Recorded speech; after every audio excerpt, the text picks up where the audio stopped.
live with an exclusive. You hear me when I say exclusive, rare interview with a legend. I don't know if legend is the appropriate word to use, but if you know anything about the history of let's see, South Midwest, you know, the Indianas, the Ohios, the Michigans, the Wisconsins, not just Michigans. If you know anything about the history of that area, you know about this producer we here with.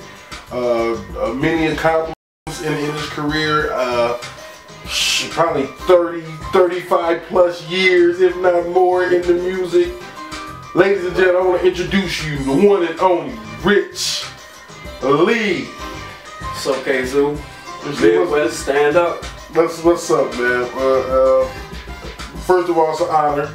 You know, man, I've been following your music, and you know, myself personally, over 20 years. You know, I think the first time I heard your work was back in like 95, 96. This is the first time I heard you. I'm like, whoa, okay, what's this here? So I know you've been doing it before then. So oh yeah. Why don't you give a little bit about your background? Let everybody know who you are. Well, like my man said, he introduced me. So my name is Rich Lee.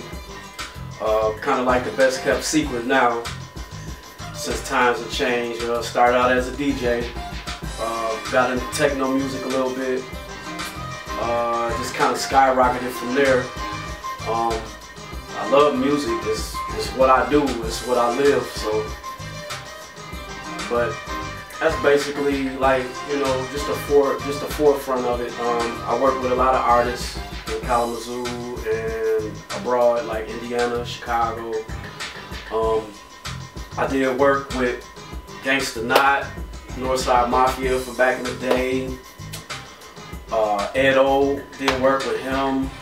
Also did music for the Snipers in Chicago. Do or Die. And my biggest project that I was working on, I've been around with them for like 10 years, is the Outfit in Al Coleon. So big ups to them. Big ups to Al Coleon holding it down for Indiana, Northwest Indiana. So.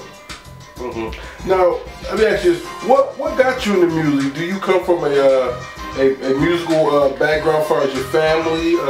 I actually do come from a pretty much musical background.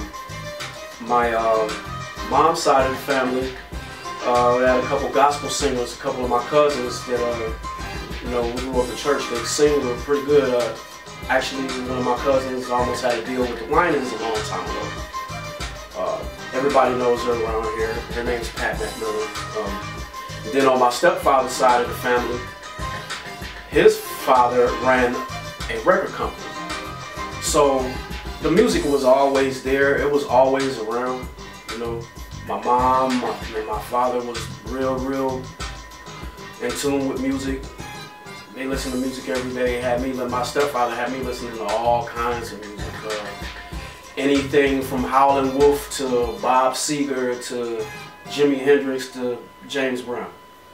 So I got kind of like an ear of everything. And I got a lot of respect for all kind of music too. So Rich Lee, you say your first love was DJing. Yep, that is correct. Started out DJing when I was like 13 years old. Okay, not really give your age, and you said 13, so I guess kind of inappropriate to give the year. I say when I really got serious with DJing, about like 1985, 86. Okay, so y'all hear that right? This ain't new. You just want y'all, you young cats, to listen to what's going on here. Okay, so you got serious. What was it? Parties? Parties. When I was in high school, we had a radio station called WKDS at Lord Norris. And on Fridays, another good comrade of mine, DJ One Ounce, would play my mixes on the radio every weekend, every Friday, right after school. So that created a lot, you know, had a lot to do with creating a buzz. And then I got discovered, like really discovered and put on by some old school DJs like Tony Funkmaster Jackson, DJ Dynamite, which is Wendell Smith, Tyrone Holland. Came up in the era with them DJing, so those were some good years. Big ups to those fellas too, man. I heard all the names, heard all the wonderful stories about the DJing and with them guys, and like I said, they wouldn't pay the way for a lot of MCs that's out today around. Oh, yeah. So yeah, big ups to them guys. So DJing, now at this time is rap really popping? Is it, or is it just really DJing at this time? I kind of slowed down with the DJing a little bit. I'm getting back into it though, but I've been mainly just focused on producing and trying to find some artists and kick this label off. But I've been dabbing back into DJing and going back to the first love of music that I did, that I was doing, which was techno music. So I'm gonna try to get some projects going with that and stay on the rap scene too, because I want to be versatile in everything. I don't want to just market myself to just, in one box. So, making beats, when did you start producing beats? I would have to say a little after high school, probably like 1991, 92. Okay. And did you start on your own? Is what you want to do? What inspired you to want to do that? Because 91, 92, at this time that's the Chronic and Dre dropping there. And at that time, I was kind of like into both genres of music, rap and dance music. And I had a mentor that I worked with. His name's we used to call him DJ Vice. His name's Jay Denham. He's pretty good, pretty big now. Has his own label. Lives out of the country. He taught me a lot about song structure, nice sounds to use. Just basically taught me a lot. I owe a lot in paying homage to him. So. Okay, so now me personally, I remember 95, 96, 97. Kazoo hip hop scene was jumping pretty good back then. You had RNRO, Ed Genesis now. You had Cut Ass, Cut Life with Big Bad now. You had who the cat that you was messing with? It was Gangsta Knot, Northside Mafia. Northside Mafia. Who else was out there? It was. Oh wow. Other cats out there. It was some young cats. Prince T, Felony. Prince T, Felony, yeah. It was like JB, Johnny Badano, Raymond, Fusion, which was Diamond D. A lot of groups back then doing their thing, grinding. So at that time, what was jumping on any projects?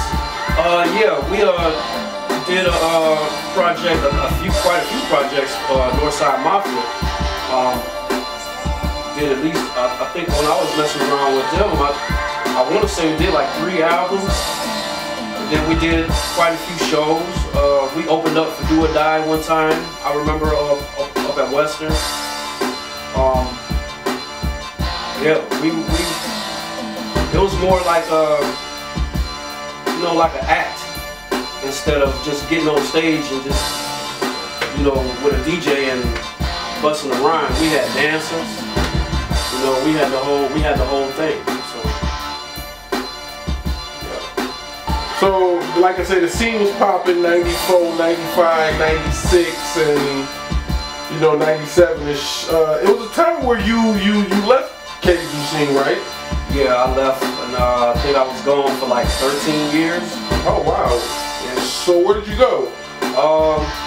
When I first left, I went to Las Vegas. Stayed out there for 2 years. And I would fly back and forth to Chicago, because at that time I was doing production for a good friend of mine, and that's where I ran into the Snipers. I met them. And at the time they were trying to get out of a Rap-A-Lot's contract. So I ended up doing some material for them. And then ended up moving to shortly after that, ended up moving to Indiana. I stayed in Indiana for 10 years. And I met these Latin cats that I'm real cool with. And we formed a group called The Outfit. Put out a lot of CDs.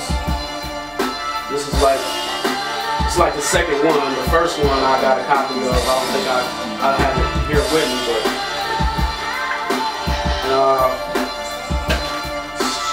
man, we took off. We did a lot of shows in Gary, Indiana, Indianapolis. Oh man, we went on a road trip. We performed in Las Vegas. Performed in Seattle. We did a lot of, we did a lot of shows, and a lot of good came out of that. I actually had a chance to, actually teach some of them guys, the song structure. Because they were young. They were, it was just like they were hot. They were real lyrical. And they just needed, song structure. And actually, I talked to my boy Coleon. What was that? A couple days ago, and he was mentioning that. So, and then after that, I ended up moving back to Las Vegas for two more years, where I actually met Ponyboy in Indiana, but he had moved to Vegas before I did. So I ended up linking up with him out there, and we worked on a couple projects out there. Peace to Ponyboy, Los Marijuanos. And then kind of drifted back this way, like in 2009, I do believe. Okay. Yep. And been here ever since. Yep. 5, 6, 7, 6 over years back. Okay. Yeah. So what has it been like since you've been back? Obviously, from the times, hip hop scene has definitely changed. Oh yeah, it's definitely changed. You got a lot of a younger generation with a lot of good talent. Music's changed. Scenery has changed. But everybody's still grinding. That's what I like to see, is everybody still grinding. Could use a little bit more unity with it though, but that's another subject. Right, definitely. Yeah. What is it about? Because Kazoo, like you said, we have so much talent here. We got, you don't really find cities who got, 4 or 5 cats who shooting good quality, A1 quality videos, endless music producers. I mean, producers that's still relevant, that's playing music the old way. And peace to the new generation of producers and rappers. What do you think it is about Kalamazoo and its unity? Kalamazoo has a lot of good talent. Whether it's rapping, singing, doing videos, shooting videos, making beats. As far as the unity, it's like, I don't know, I guess, I don't want to say people act funny, but everybody wants something. And instead of coming together and trying to pick everybody else up, everybody running off into their own little thing, which is, I mean, that's them, But I think a lot more can be accomplished if people would just come together a little bit. So what does Rich Lee got going on right now? What is his current projects, current things that he's working on as of 2016 is kicking off? Right now, I'm in the process of rebuilding, trying to make a lot of changes. This is obviously a lot of changes that went on in my life that made me want to go back and reiterate everything that I'm trying to accomplish. I'm trying to kick my label off. Also in the process of looking for some artists. I do have a couple artists that I've been working with. I have an artist that, he's not my artist, but me and him work together on music together. He produces beats as well. Very talented. Call him Zookeeper. People probably know him from back in the day. Just trying to stay current and get talent out there, as well as myself. I mean, Kalamazoo deserves it. Why why wouldn't I want to be a part of putting this city on the map the way it should be and represent it the way it should be represented? And I definitely feel that. So, let everyone know where to reach you at. You got any websites you own, Facebooks, Twitters, all the good stuff? You can reach me on LeeBeats39. I do believe Twitter if I haven't gotten rid of it, because I made a lot of changes. I'm definitely on the book under Rich Lee McMillan. I'm definitely on Reverb Nation under Rich Lee. I'm in the area. I'm very local. You know what I'm saying? As well as DJing, I do make beats, as you can see. So that's a win-win. So if you need a party done, call me. If you need some beats, call me. You can reach me at 269-312-5063. Or hit me on the web, on Facebook, through Facebook. I'm gonna be getting my website together pretty soon, and you know, just starting to expand. So that's what the goal is. That's what we're gonna do to take it to the next level. That's what's up. Now I see the plaque over here. Go ahead and pull out the plaque and this is some of my, without getting that. Some of my old projects that I did. Like I said, when I started out doing techno music with a good friend of mine, Jay Denham. This record I put out, and it's got licensed over in Belgium from RNS Recordings. It came out on Direct Beat first. Okay. We did that in Detroit, and then I did we had a group called Face Down, which I didn't mention. Classic. I was wondering what happened with that.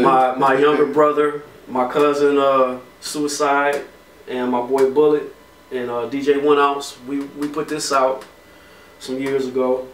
It did pretty good. It did pretty good because people still be talking about it. Classic to this day. The Outfit, we put out like, man, when I was with them, we put out like three hot CDs. The first EP we put out was called Welcome to Indiana. Then we put out this one here, and then I did a compilation a few years back when I first came back here, and I'm probably gonna try to redo that because I tried to market it and put it all out by myself. You know, it's only so much you can do, you know, by yourself. So that's another goal that I gotta try to do too, is get a good production team together. Cause two heads is better than one. Sometimes you gotta do it by yourself. Sometimes it's not good to do it by yourself. Right. Well, y'all can hear the phone blowing up. It's a busy man, staying high in demand. But once again, man, if you're looking for that hot exclusive production, DJing, like I said, a legend. He knows what he's talking about, so open up your ears and you definitely can learn a thing or two. Man, Rich Lee, always a pleasure, man, to being in your company. Man, I appreciate it. I appreciate it, man. Anytime, man, no doubt, man. It's your boy Top Flight Tay, and we out this thing. Peace, one love.